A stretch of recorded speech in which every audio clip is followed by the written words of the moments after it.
तर जय शिवराय मित्रांनो, welcome to my new blog. तर मित्रांनो, आज आपण सकाळी आलो आहे डोंगराच्या शेजारी आपलं शेत आहे तिथं नारळ फोडण्यासाठी। कारण की दरवर्षीप्रमाणे आम्ही शेतात काही काम वगैरे काही केलं तर देवाला नारळ फोडतो। पण तर मित्रांनो, ते झाड दिसतंय ना, त्या झाडाखाली देव आहे। त्याच देवाला आपण नारळ फोडण्यासाठी जातोय आता। तर मित्रांनो, हा आहे मक्का। यावर्षी मकानी खूप दगा दिला आहे मित्रांनो, एवढा खास नाही, पुरा पिवळा पडला आहे, पाहू शकता तुम्ही।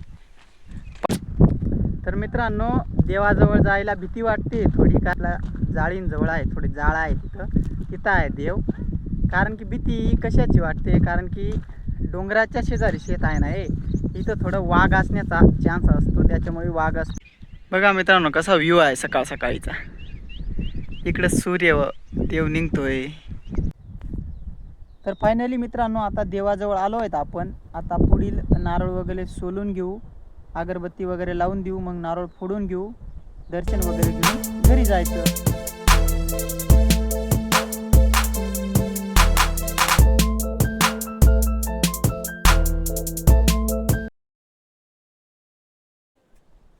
तर मित्रांनो, फायनली आपलं नारळ सोलून झाला आहे, पाहू शकता तुम्ही।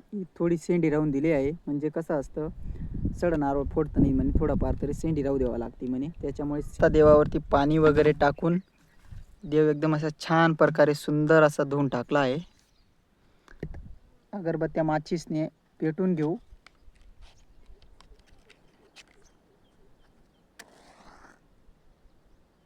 फायनली मित्रांनो, अगरबत्ती वगैरे लावली गेली आहे। आता देवावरती ओवाळून घेऊ आणि इथं लावून देऊ।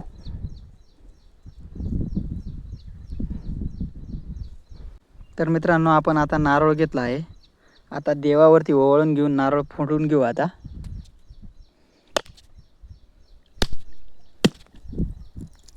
पूर्ण देवावरतीच पाणी टाकून द्यायचं, नारळमध्ये निघलेलं ते देवाला प्रसाद ठेवून द्यायचा थोडा। 4 खांड करून घेतले, 4 दिशांना आपण एक एक फेकून द्यायचं असं। तर मित्रांनो, नारळ वगैरे फोडून झाला आहे, आता देवाचा पाय पडून घेऊ।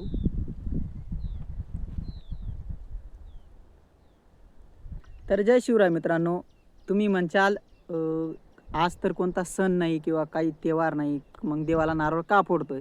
तर मित्रांनो, देवाला नारळ फोडण्याचं कारण एकच आहे फक्त, की आम्ही यावर्षी पेरणी करताना या देवाला नारळ फोडलं नव्हतं, त्याच्यामुळेच ते राहिलेलं नारळ आम्ही आत्ता फोडतोय। काहीच कारणास्तव याद थोडी आठवण राहिली नाही, त्याच्यामुळे देवाला नारळ फोडण्याचं राहून गेलं होतं पेरणी करताना, त्याच्यामुळे देवाला आता आठवण आली, त्याच्यामुळे या देवाला नारळ फोडून घेतलं।